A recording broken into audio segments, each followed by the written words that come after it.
This is MSc second semester class of physical chemistry and topic is quantum mechanics. Why quantum mechanics is necessary for describing molecular properties. So we discuss here about the basic of quantum mechanics. What is quantum mechanics? We know that all molecules are made up of atoms which in turn contain nuclei and electrons. As I discussed in the introductory sections, the equations that govern the motions of electrons and of nuclei are not the familiar Newton's equation, that is F is equal to ma, but a new set of equations called Schrdinger equations.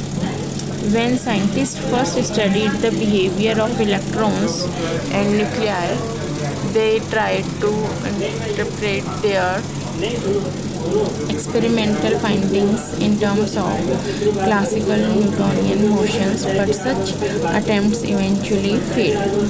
They found that such small light particles behaved in a way that simply is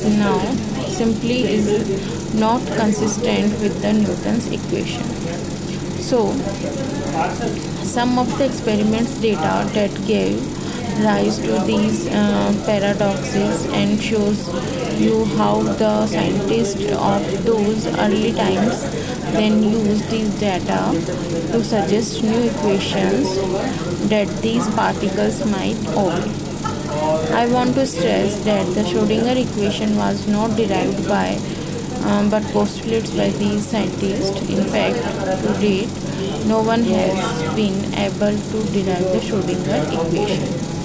From the pioneering work of Braggs on diffraction of X-rays from plane of atoms or ions in crystals, it was known that peak in the intensities of diffracted X-ray having wavelength lambda would occur at scattering angle theta determined by the famous Bragg equation, that is n lambda is equal to 2d sine theta, where d is the spacing between neighboring planes of atoms or ions. These quantities are illustrated in figure 1. There are many such diffraction peaks, each labeled by a different value of the integers